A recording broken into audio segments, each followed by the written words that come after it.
నా దురదృష్ట సోదర సోదరీమణులారా, 10 సంవత్సరాల మన ఉద్యమాన్ని సింహావలోకనం చేసుకుంటే భవిష్యత్తు అంధకారంగా ఉంది. చాలు, మనమే మూగ జంతువులం కాం.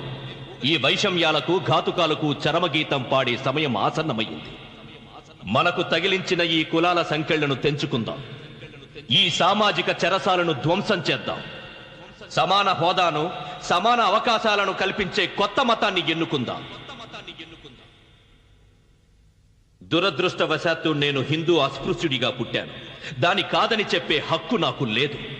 కానీ ఈ హేయమైన పరిస్థితుల్లో జీవించడాన్ని కాదని తిరస్కరించే హక్కు నాకుంది. నేను పుట్టుకతో హిందువునైనా ఈ రోజు ప్రమాణం చేస్తున్నాను, నేను ఖచ్చితంగా హిందువుగా చావను.